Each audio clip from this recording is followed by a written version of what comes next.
Hi everyone, welcome to episode 2 of Behind the Brand with Winnie's Meals, and today I'm really glad to be with Mr. Two Tanks Ohara Davies. Ohara.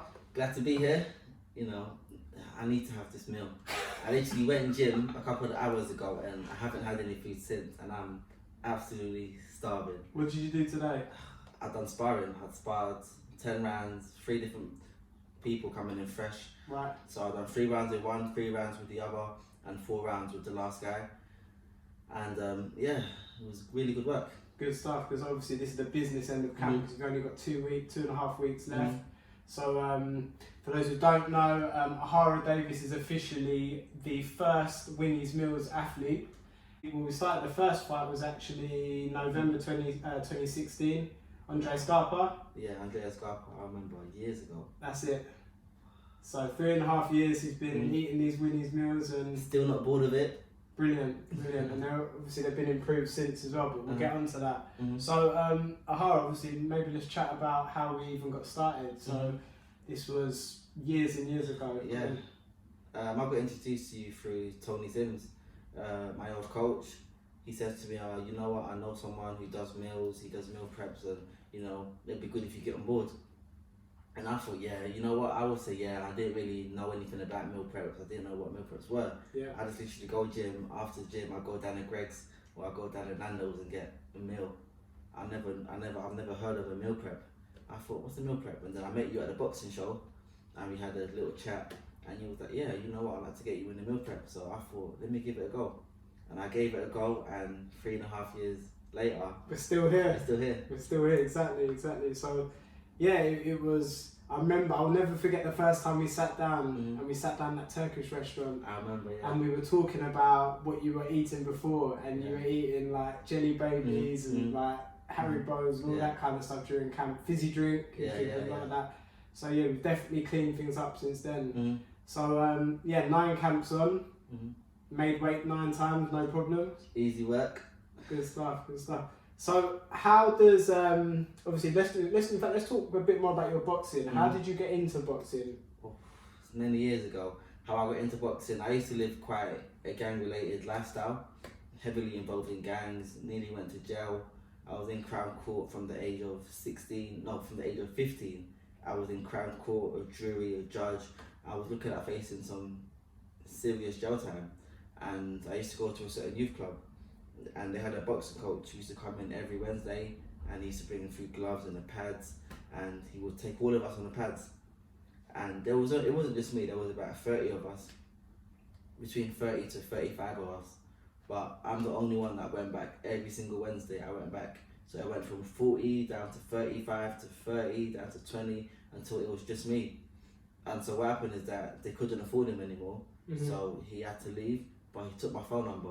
So he took me to the actual boxing gym, and that was the start of my amateur boxing career. Wicked. Then many years ago. Knocked out loads of people, turned pro. Still doing it. Still knocking people out. Brilliant. Well, obviously since then, nutrition, I suppose, especially as you've gone up in weight, matured in size, making weight is obviously a big part of what you do. So how does Winnie's Meals play a part in that? Before we talk about this, should we talk about making weight? Because I feel like in boxing, making weight is not one of the most important things, it's the most important thing. Because I remember I fought a fight before where I had a perfect training camp. My training camp went so well, I sparred, I ran, everything all went to plan. I was ready to fight, but I struggled to make weight, and I wasn't making weight how I should have made weight. And I remember on the day of the weigh-in, I'm on the treadmill running, trying to get the weight off, but it wasn't coming off, and I was drained, putting a sweatsuit after sweatsuit. And when I went into the ring, and I thought, even though I won the fight, I was drained. And my performance in the ring wasn't a reflection of my performance in the gym. Exactly. And that was because I didn't make weight the right way. And you do all that hard work in camp, perform really well, and then to mess it up by not making weight correctly, you don't get to perform. Exactly. And so since I've been on the meals, I've made weight easily every camp. You know, even let's talk about my last fight. I had to make 10 stone, which is the weight limit for super lightweight. And the night before the fight, I didn't even train. When how it usually works is I got to train the night before, and then in the morning that I get weighed in, I might have a little run. But for the last camp, and a day before I got weighed in, I never ran. And I remember I was at home, I was thinking like, this is weird. Yeah. Like, I should be in the gym, I should be running, I should be trying to sweat. But then I get on the scales and the scale said, chill. That's it. The scale said chill, exactly. But that's what they say, work smarter, not harder. Yeah, exactly, yeah. Exactly, and guys, you cannot outrun a bad diet. That is literally the biggest thing. So now I'm glad. So since obviously Winnie's, that's one stress off your shoulders. You make weight, and what about the food? What do you think about the food? The food's great. The food's great. You know what? I don't know if you guys know, but I have the same meals every day.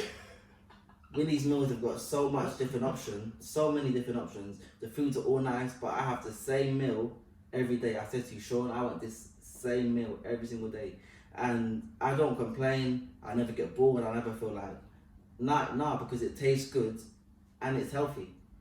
So you know it can't be beat.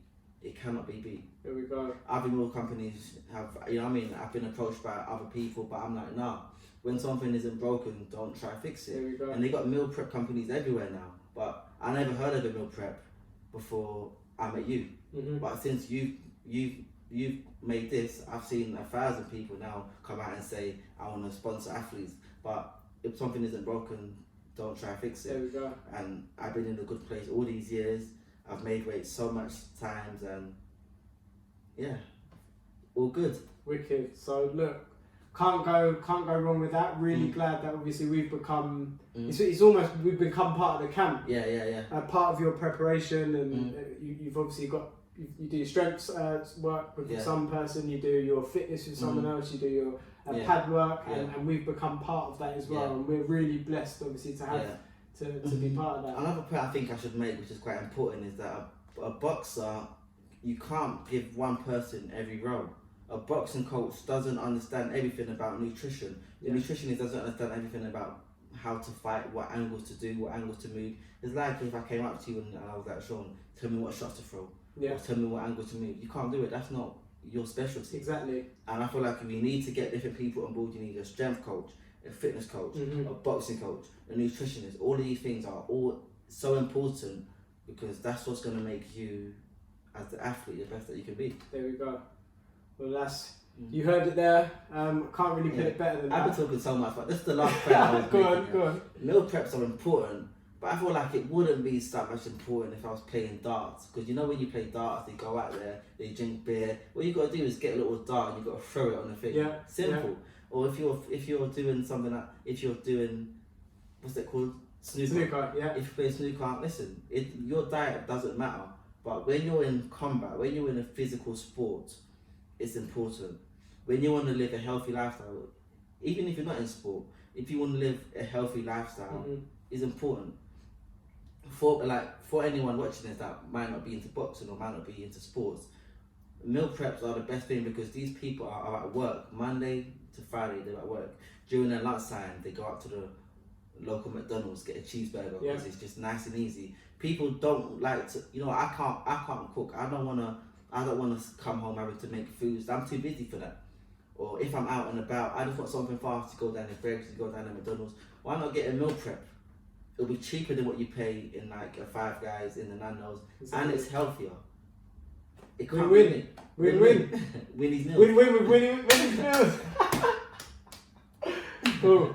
Well, Ohara, thank you very, very much for your time.